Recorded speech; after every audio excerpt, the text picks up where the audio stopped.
아동 성범죄를 저지른 조두순이 안산으로 돌아온 지 2년이 다 돼갑니다. 해당 지역 주민들은 동네가 슬럼화됐다며 울분을 터뜨리고 있는데요.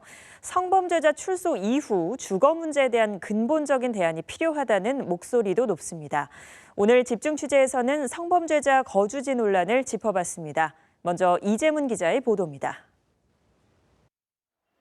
조두순이 살고 있는 안산시 와동의 한 다가구 주택.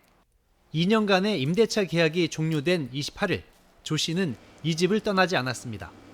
최근 2차례에 걸쳐 안산의 다른 지역으로 이사를 하려고 시도했지만 계약자가 조두순의 아내라는 사실이 알려지면서 실패했습니다. 조 씨가 이곳을 떠나게 하는 방법은 집주인이 명도 소송을 통해 쫓아내는 방법이 가장 현실적이지만 쉽지 않습니다.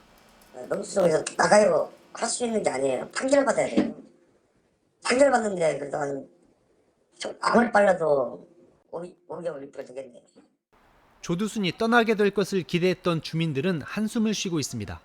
지난 2년간의 고통이 연장됐기 때문입니다. 이 동네의 어린이집 2곳은 조 씨가 출소한 뒤 문을 닫고 말았습니다. 그 전에는 이런 수가 여기가 67명까지 애들이 있었죠. 지금 아예 없는 거예요? 아 없다니까 한 명도요. 문 잠가놨잖아요 아예. 선생님 같은 딸 여기 보낼라. 다시 여기 보내겠냐고요. 여기까지 이제. 주민들은 조두순이 출소한 뒤 무분별한 유튜버들의 방송과 언론의 보도로 더 큰 피해를 봤다면서 근본적인 대안을 제시해달라고 하소연합니다.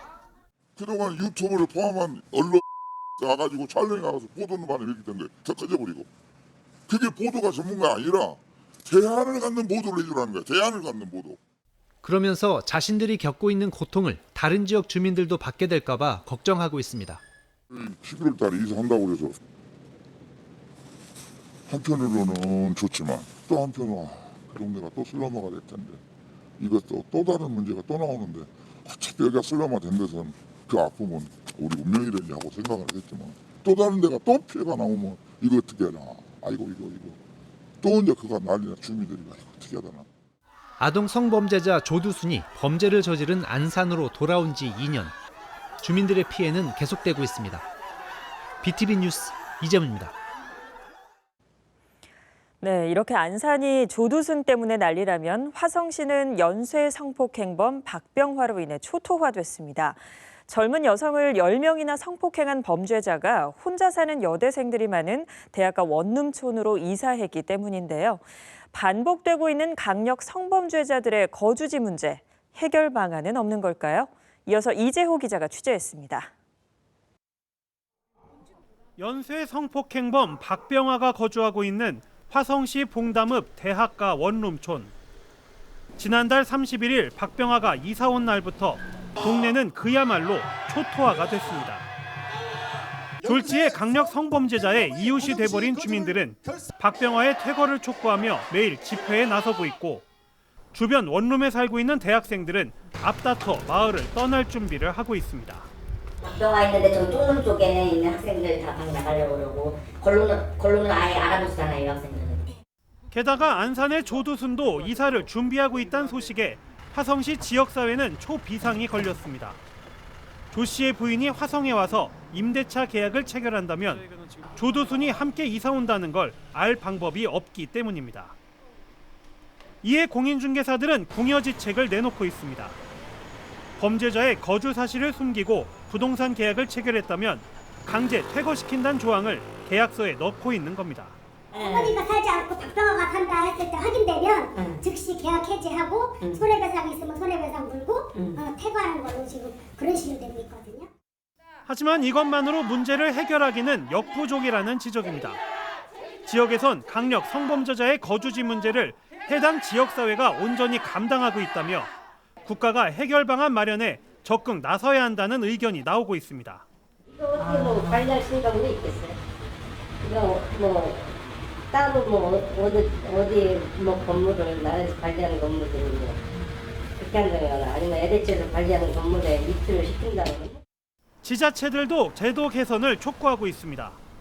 특히 박병화의 거주로 큰 피해를 보고 있는 화성시는 출소자의 거주 이전의 자유만 보장하는 현 제도를 강력 규탄하고 있습니다.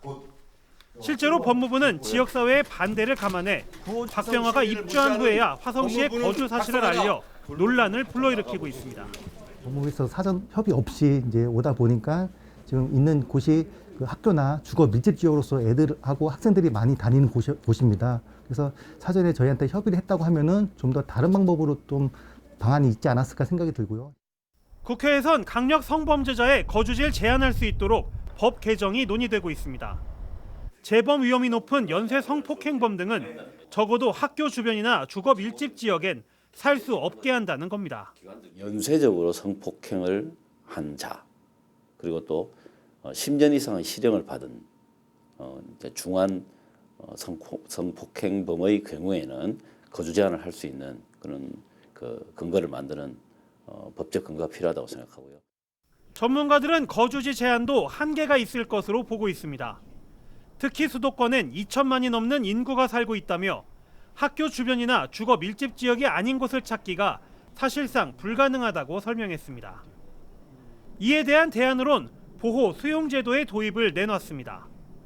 강력 성범죄자의 경우 출소 직후 완전한 자유를 주기보단 재범 위험이 사라질 때까지 보호 수용 시설에서 치료 격리하는 제도입니다.